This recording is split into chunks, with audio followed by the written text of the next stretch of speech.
Te louvamos, Pai, e nessa manhã suplicamos pela Tua presença em nosso meio. Através da leitura de cada versículo, através da reflexão da Tua palavra, que nós sejamos transformados, que nós vejamos a Tua grandeza, que nós fiquemos impressionados com a Tua santidade, beleza. Opera isso em nós, Senhor, porque nós sobrevivemos da palavra que vem da Tua boca, e não do pão que vem desse mundo.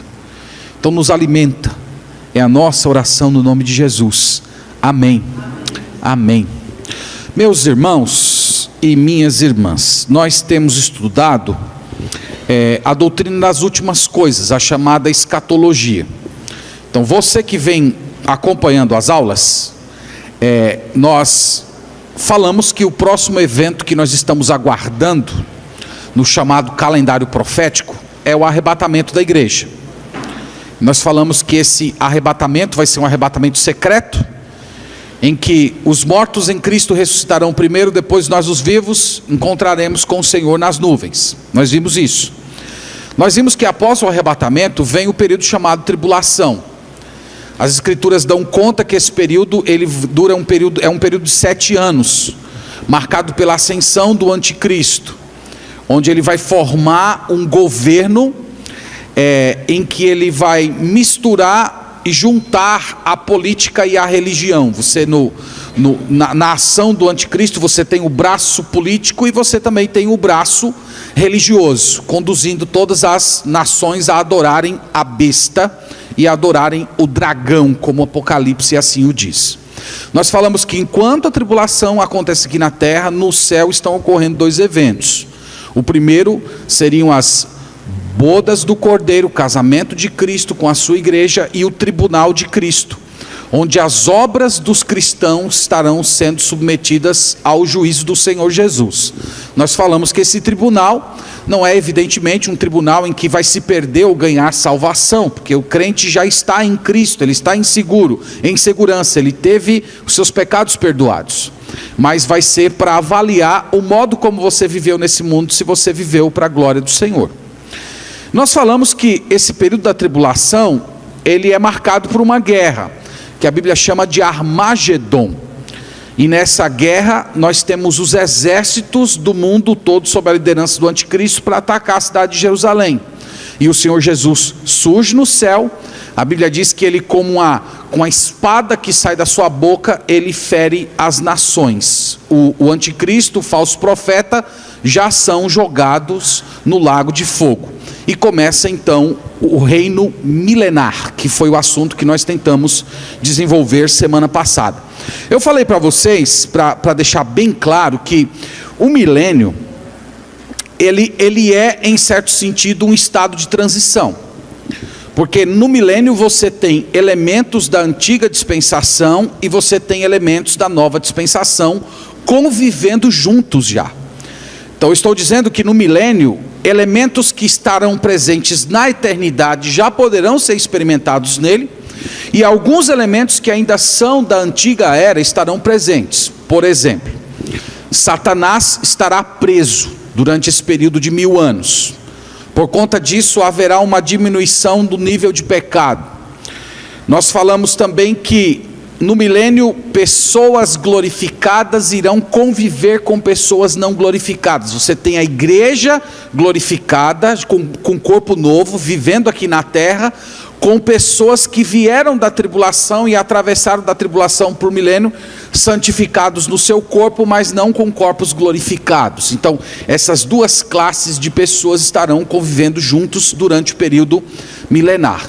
Nós já falamos também que haverá uma reformulação na criação. Nós vimos passagens nos profetas em que os profetas falam dos leões convivendo com as crianças, os ursos convivendo com as crianças. Então aqui já são elementos do estado eterno que estarão presentes durante o período milenar. Nós falamos que o propósito do milênio é o cumprimento das promessas que o Senhor fez no Antigo Testamento, especialmente para o povo de Israel. Nós falamos também que Cristo reinará pessoalmente aqui nesse mundo, da cidade de Jerusalém, e a Bíblia diz que ele vai governar com vara de ferro. Isso significa que será um reinado justo. Um reinado em que o pecado, a criminalidade, havendo criminalidade, será devidamente investigada e punida pelo poder do próprio Senhor Jesus Cristo. Tem algumas questões que a gente ficou por tratar ainda, antes da gente entrar na fase final do milênio. Para quem tem a apostila, eu estou na letra F, o templo.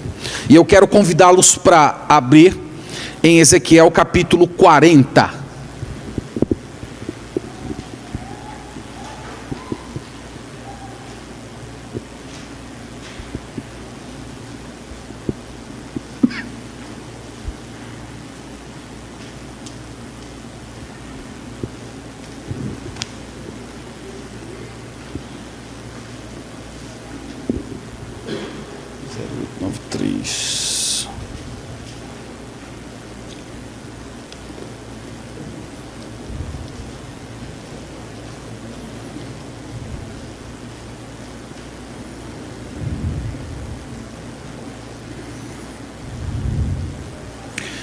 Só abrindo aqui para ver se eu consigo projetar para vocês onde nós estamos.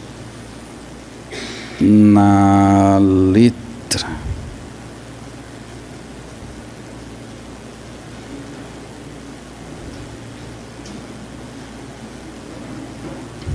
Ok. Tá aí então.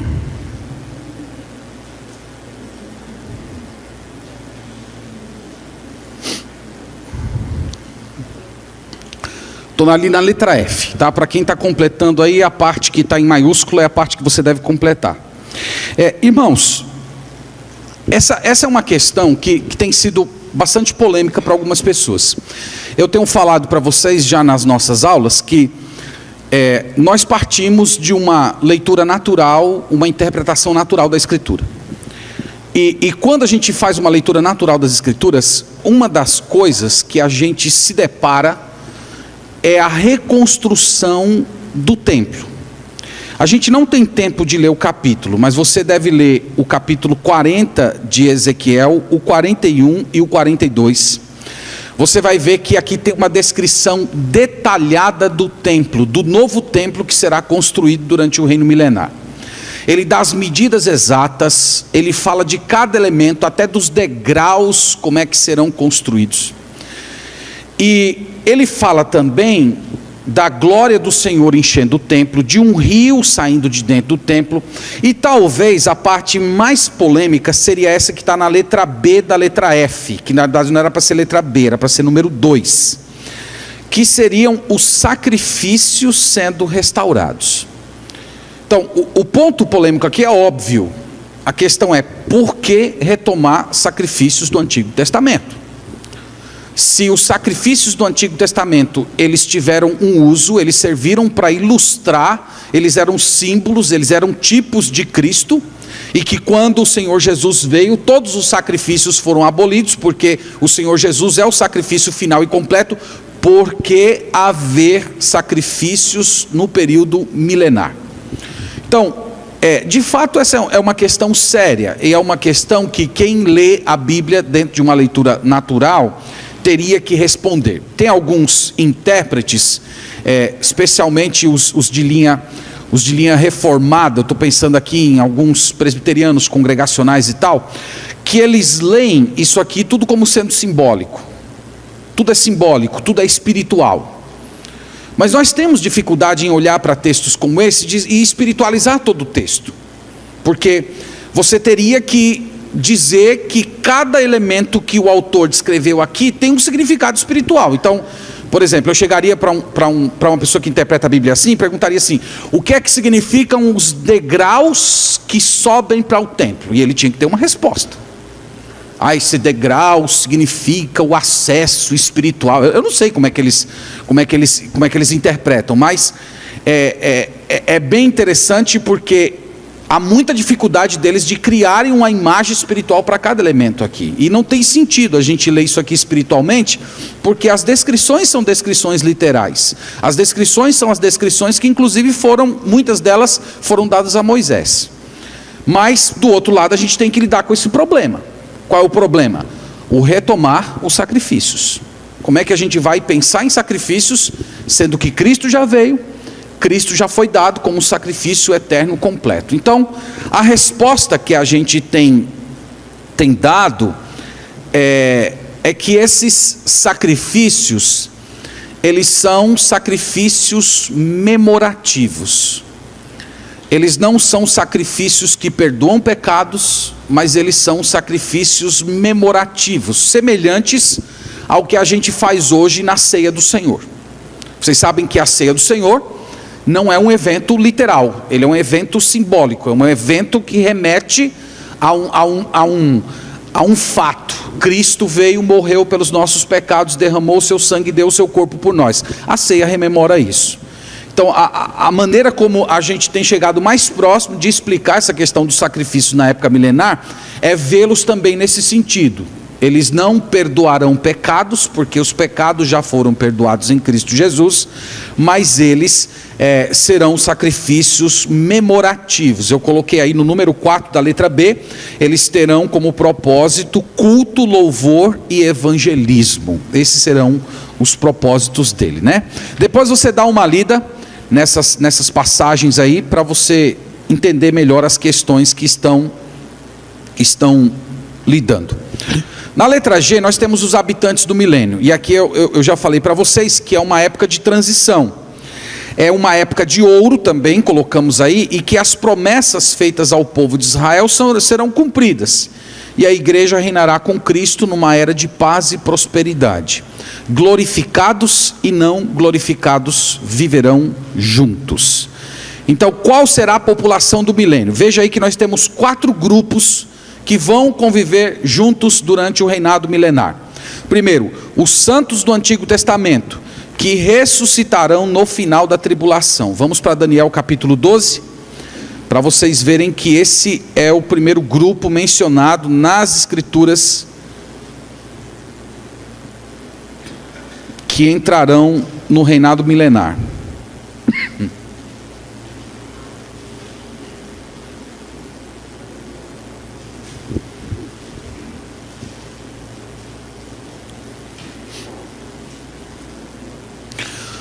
Só para você pegar o contexto aqui, note que no primeiro verso, o Daniel está falando da tribulação. Daniel capítulo 12, verso 1, diz assim: nesse tempo se levantará Miguel, o grande príncipe, o defensor dos filhos do teu povo, e haverá tempo de angústia, qual nunca houve, desde que houve nação até aquele tempo. Mas naquele tempo será salvo o teu povo, todo aquele que for achado inscrito no livro.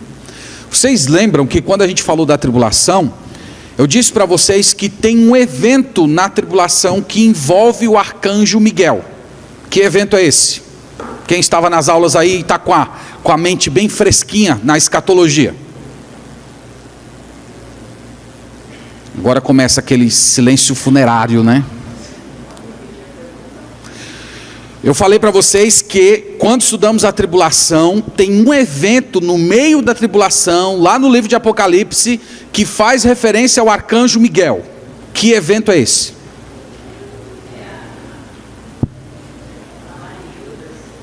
Não, está em Apocalipse, o capítulo é o 12. Vou dizer a primeira parte do versículo. E houve guerra no céu. Lembram? O que acontece nessa guerra? Exatamente, diz que há uma guerra no céu, e o arcanjo Miguel expulsa do diabo quem?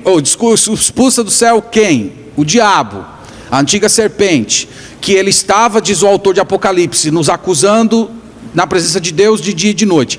Ele é expulso, o diabo vem para a terra, aí o autor diz assim: ai da terra, porque o diabo desceu para estar entre vocês, e ele está cheio de fúria, e ele sabe que pouco tempo lhe resta.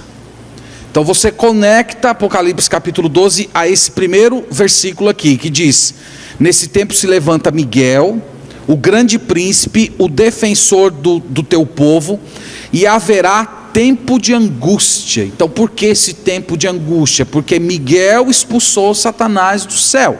e ele está na terra agora, aprontando e produzindo muito sofrimento para o povo de Deus. No entanto, esse tempo termina, e no verso 2 diz assim: muitos dos que dormem no pó da terra ressuscitarão, uns para a vida eterna e outros para a vergonha e horror eterno. Então aqui Deus está falando com o profeta Daniel, está fazendo uma promessa para ele, que depois desse tempo de angústia, os justos irão ressuscitar.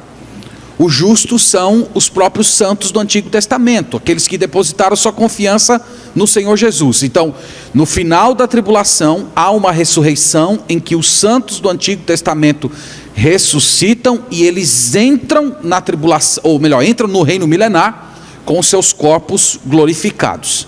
Quem é o segundo grupo aí que vai entrar? Os mártires da tribulação. Então nós vimos já em diversas passagens em Apocalipse que o anticristo vai matar cristãos. O anticristo vai matar ao ponto dos próprios remidos estarem orando lá no céu e pedindo: Senhor, até quando nós vamos ter que esperar o juízo do Senhor? E Deus fala para eles: esperem mais um pouco. Então esses também ressuscitarão e entrarão no reino milenar com corpos glorificados, com corpos incorruptíveis. Terceiro grupo, os salvos da igreja, que retornarão com Cristo. Lembra que a igreja estará no céu glorificada, e na segunda vinda ela desce com o Senhor Jesus Cristo para estar aqui na terra também.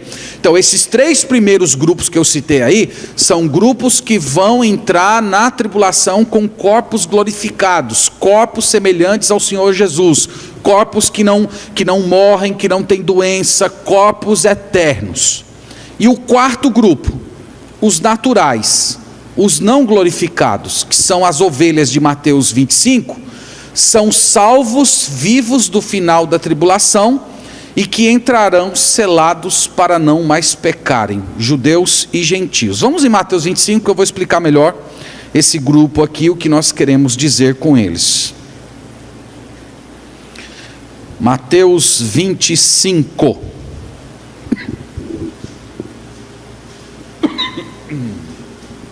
Desgraçado. Mateus 25, verso 31. Aí está falando da segunda vinda do Senhor Jesus Cristo.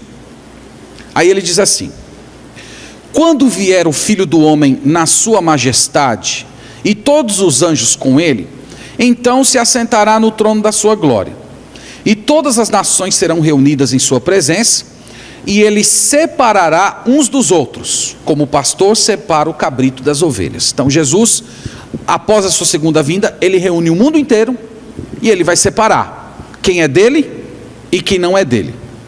No versículo 34 ele diz assim: então dirá o rei aos que estiverem à sua direita: vinde, benditos de meu Pai, entrai na posse do reino que vos está preparado desde a fundação do mundo. Então entrem no reino. Que reino é esse? É o reino milenar. Então essas pessoas aqui, eles entrarão com seus corpos naturais, só que eles entrarão selados para não mais pecar. Grave bem essa informação.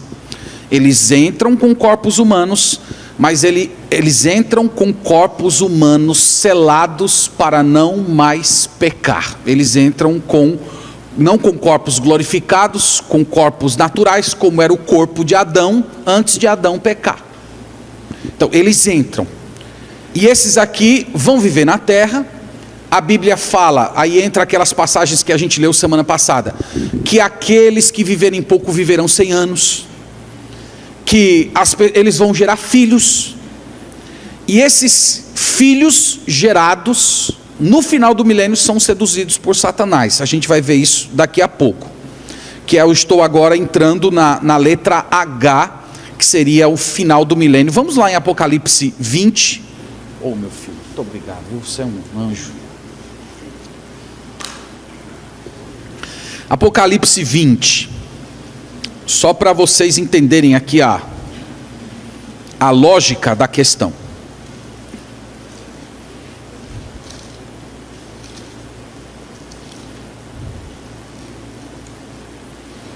Estão comigo aí, né, no milênio? Não se percam não, senão vão tudo para o fogo eterno, viu?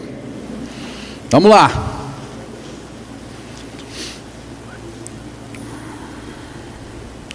Só o verso 3, para vocês entenderem, esse verso 3 aqui está falando do diabo. Melhor o verso 2. Ele segurou o dragão, a antiga serpente, que é o diabo, Satanás, e o prendeu por 1000 anos. Lançou-o no abismo, fechou e pôs selo sobre ele, para que não mais enganasse as nações até se completarem os 1000 anos. Depois disso, é necessário que ele seja solto por pouco tempo. Então o milênio começa assim: Satanás é preso e ele não vai mais enganar as nações durante essa era milenar. Cristo vai estar reinando aqui na terra. No entanto, olha o verso 7. Quando, porém, se completarem os 1000 anos, Satanás será solto da sua prisão e sairá a seduzir as nações que há nos 4 cantos da terra, Gog e Magog, a fim de reuni-las para a peleja. O número dessas é como a areia do mar. Marcharam então pela superfície da terra e sitiaram o acampamento dos santos e a cidade querida. Desceu, porém, fogo do céu e os consumiu. Então o texto é bem claro, né? Quando se completa os 1000 anos, Satanás é solto. E ele vai sair numa cruzada para seduzir as nações. Então a questão é: quem são essas nações, se todos que entraram no milênio entraram santificados? Então vocês devem lembrar que esses naturais que eu acabei de mencionar para vocês, de Mateus 25, eles vão gerar filhos, vão viver 1000 anos, 800 anos, 900 anos, eles vão viver muito tempo, vão gerar muitos filhos, e no final do milênio, Satanás é solto e ele seduz essas pessoas. E ele consegue formar um grande exército. O texto diz que eles vão marchar à cidade de Jerusalém. Lembra que a cidade de Jerusalém é a sede do governo do Senhor Jesus. Então eles vão atentar contra a liderança do Senhor Jesus. E o texto diz que fogo do céu desceu e consumiu eles. Então vai ser dessa maneira. E aí no versículo 10 ele encerra dizendo: o diabo, o sedutor deles, foi lançado para dentro do lago de fogo e enxofre, onde já se encontram não só a besta, como também o falso profeta. Serão atormentados de dia e de noite pelos séculos dos séculos. Então, depois do milênio, Satanás já é condenado à perdição eterna. Bom, então esse é o final do milênio, está aí. Aí na letra I aqui eu coloquei a transição para o estado eterno. Então o que acontece após o milênio? Primeiro, a purificação da criação. Vamos para 2 Pedro, capítulo 3, e aqui vocês vão ter uma ideia do que ocorre após o milênio.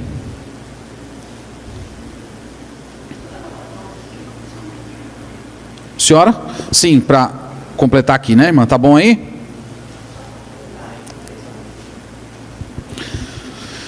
Então a purificação da criação. 1 Pedro 3,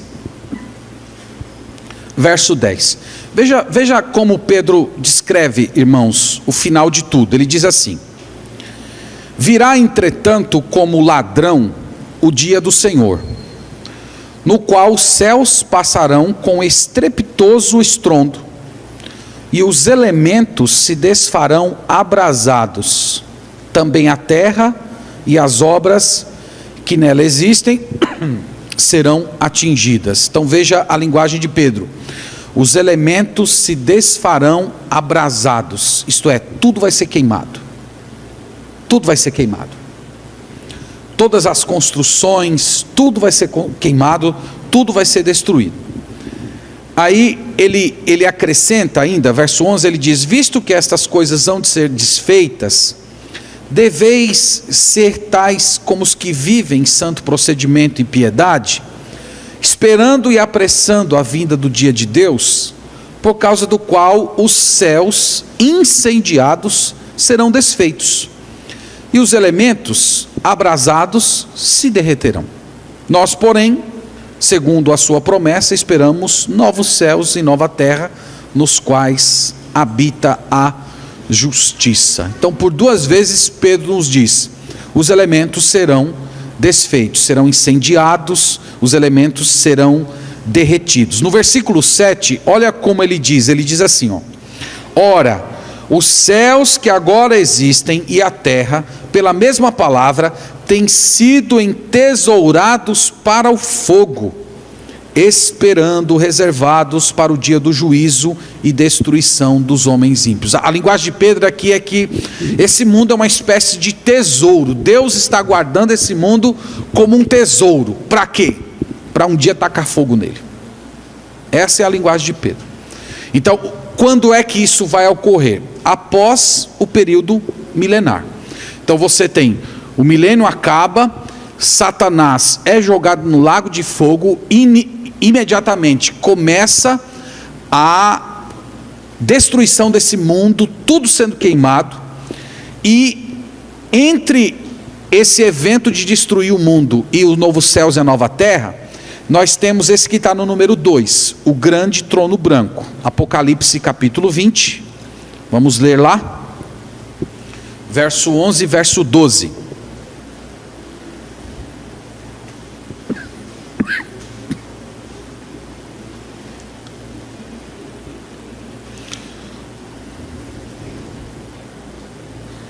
Apocalipse 20, verso 11 e verso 12 diz assim: vi um grande trono branco, e aquele que nele se assenta, de cuja presença fugiram a terra e o céu, e não se achou lugar para eles. Então eu acredito aqui que essa descrição de João, que o céu e a terra fugiram, desapareceram, isso tem conexão com 1 Pedro capítulo 3 que a gente acabou de ler. Porque o céu e a terra fugiram da presença de Deus, porque tudo foi incendiado, tudo foi incinerado, tacou fogo em tudo. Não tem mais nada aqui. Aqui é só dimensão espiritual, não tem mais dimensão física. Dimensão física, pelo menos nos termos que a gente conhece hoje. Aí ele diz o seguinte, verso 12: vi também os mortos, os grandes e os pequenos, postos em pé diante do trono. Então se abriram os livros. Ainda outro livro, o livro da vida, foi aberto. E os mortos foram julgados segundo as suas obras, conforme se achava escrito nos livros. Deu o mar os mortos que nele estavam, a morte e o além entregaram os mortos que neles havia. E foram julgados um por um segundo as suas obras. Então a morte e o inferno foram lançados para dentro do lago de fogo. Esta é a segunda morte, o lago de fogo. E se alguém não foi achado inscrito no livro da vida, este foi lançado para dentro do lago de fogo. Então o texto é bem claro, não é? Então Deus assentado no seu trono, o texto diz que os livros foram abertos, cada um foi julgado segundo as suas obras. Essas pessoas, elas comparecem diante de Deus, meus irmãos, fisicamente. O texto diz que os mortos foram devolvidos, a morte, o além, o mar, entregou os corpos. Então essas pessoas, lembre-se que essas pessoas, elas já estavam no inferno. Isso é uma coisa que às vezes a gente entende pouco. Quando uma pessoa morre sem o Senhor Jesus Cristo, ela já é lançada no inferno imediatamente, e aqueles que morrem em Cristo vão para o céu. Só que eles estão no inferno, já estão sofrendo no inferno, mas não estão sofrendo de modo completo, porque eles estão apenas espiritualmente no inferno. Eles não estão com seus corpos ainda. Então aqui eles recebem os seus corpos, comparecem diante de Deus, e eles recebem a sentença. Aí o texto diz que essas pessoas são jogadas no lago de fogo junto com o inferno. Então é como se o inferno fosse um estado de perdição e um estado de sofrimento, mas não é um estado completo e final, é um estado de transição. Porque logo depois do julgamento, tanto o inferno como essas pessoas são jogadas no lago de fogo, e essa é chamada de segunda morte, né? Eu gosto de ilustrar isso, eu já falei algumas vezes aqui na igreja. Eu ilustro com uma pessoa que cometeu um crime terrível. Então, uma pessoa que cometeu um crime terrível, foi pego em flagrante, tudo, está lá, todo mundo sabe que foi essa pessoa. Essa pessoa, ela já vai para a cadeia. E na cadeia, ela já começa a sofrer. Mas ainda haverá um processo, ainda ela vai ter que comparecer diante do juiz para formalmente receber a sua sentença. Mas enquanto isso não aconteceu, aquela pessoa já está presa e ela já começa a pagar por aquilo que ela fez. Então é mais ou menos assim que eu compreendo o inferno. O inferno é um estado de transição, em que a pessoa já está sofrendo, mas ela não está sofrendo todo o horror ainda, porque ela está espiritualmente. Mas aqui, após o reino milenar, ela recebe seu corpo de volta, é colocado diante do juiz, os livros são abertos e essas pessoas são julgadas segundo as suas obras. E depois, fisicamente, essas pessoas são lançadas no lago de fogo, junto com o inferno, onde vai estar o diabo, o anticristo e o falso profeta. Então essa é chamada de segunda morte. Quando a Bíblia usa a linguagem de que cada um será julgado segundo as suas obras, é para dizer, meus irmãos, que não vai haver desculpas. Não vai haver desculpas. Ninguém vai poder se justificar. Ninguém vai poder dizer assim, eu não sabia.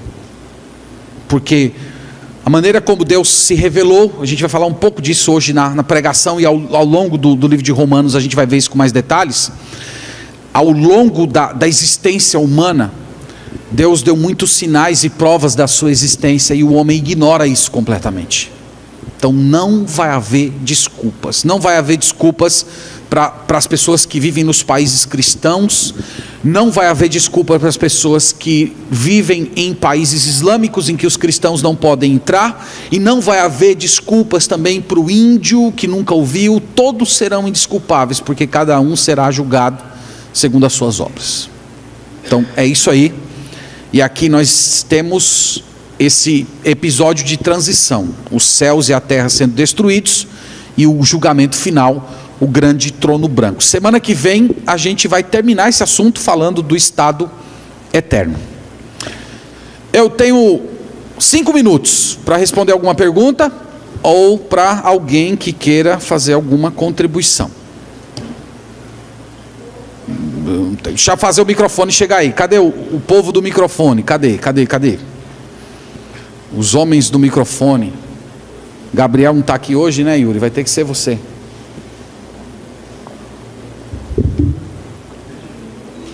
Já sabe por onde começar, né? Solta o microfone aí, por favor. Outro? Ok. Não, esse sem fio aí. Tá ligado aí o...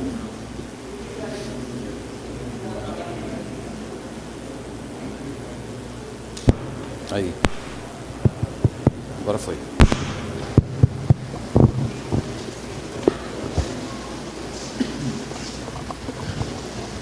Ô pastor, o livro de Pedro fala dessa dissolução da terra, do mundo, né? Mas às vezes eu imagino muito os espaços físicos para 1 milênio de pessoa. Hoje a gente sabe que há um crescimento humanamente no mundo, que a gente vai vendo. E também os que já ficaram para trás, como os que ressuscitarão em Daniel, tem muita gente. Agora, Cristo, a gente sabe que Ele é onisciente, Ele pode fazer todas essas coisas. Isso não é uma pergunta, não. Eu fico às vezes pensando, a não ser que o mundo, essa grande umbela que é o universo, seja unificada. Às vezes, isso tem me preocupado com esse espaço de tanta gente? Se o mundo por vir vai ficar povoado demais, né, irmão Borges? A pergunta. Tá, lembra, irmão Borges, da descrição. Eu vou falar um pouco disso semana que vem, mas lembra que Apocalipse 21 começa assim: vi novos céus e nova terra, e o mar já não existe. Você sabe que hoje 2/3 do nosso planeta é água. Isso não vai existir mais. Quem surfa, não vai ter surf no estado eterno, viu? Não vai haver. Então, mergulho também, né? Oh, rapaz, não terá mergulho. Então, vai haver, irmão Borges, uma reformulação completa da criação. Reformulação completa. Tudo destruído, tudo reconstruído. Então não vai faltar espaço, não, viu? Inclusive vai ser tudo jardim, vai ser tudo belo, não vai ter mais construção, não vai ter mais prédio. Tudo isso aqui vai cair, irmãos, e tudo vai dar lugar a jardim. Vai ser uma...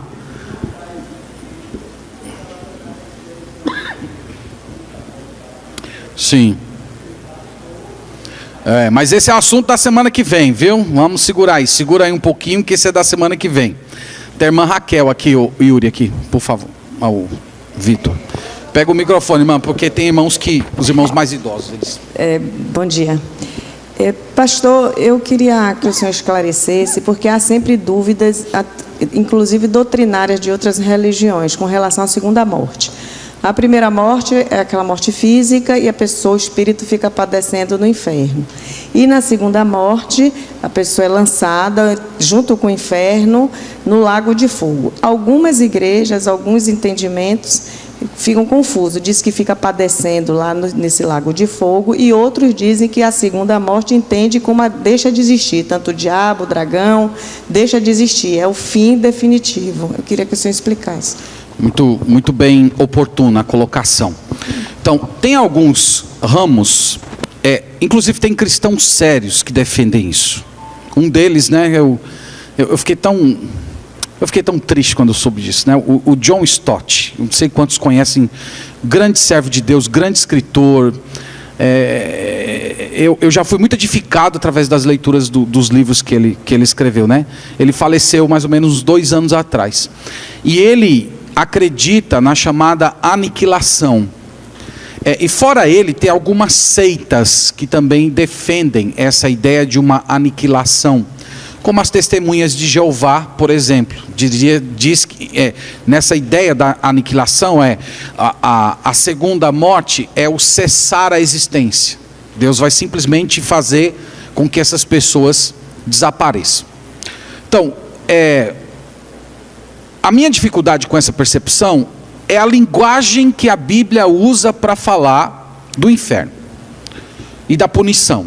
A Bíblia usa morte eterna, eternamente morrendo. A Bíblia usa essa linguagem em Apocalipse. Apocalipse 11, ele fala assim: a fumaça sobe pelos séculos dos séculos. Então é mais uma vez uma imagem de algo que não se acaba. As próprias palavras de Jesus, em que ele diz assim: ali o verme nunca deixa de comer e o fogo nunca se apaga. Então, tanto a linguagem de Jesus como a linguagem dos apóstolos dá a ideia de um estado de perdição que nunca se acaba.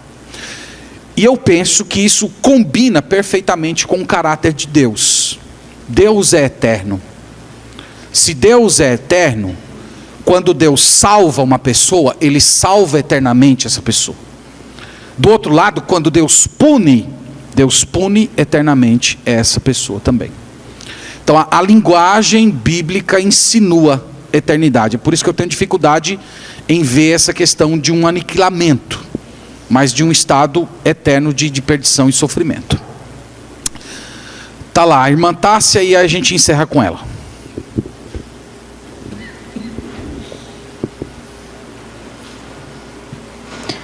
Também o senhor falando me lembrou do significado de morte, né, na Bíblia, que é separação de Deus. Na Bíblia não fala que vamos deixar de existir, nem os ímpios, nem os cristãos. Fala que vamos morrer. No caso dos ímpios, vão morrer eternamente. Então, com base no significado de morte na Bíblia, já que morrer é separação de Deus, não significa que eles vão deixar de existir, mas significa que eles vão passar a eternidade sem Deus. Perfeito, minha filha. Você está uma teóloga muito perspicaz. Parabéns. Perfeito. Tá bom, meus irmãos. Obrigado, Deus abençoe. Intervalo. Daqui a pouco a gente começa o culto.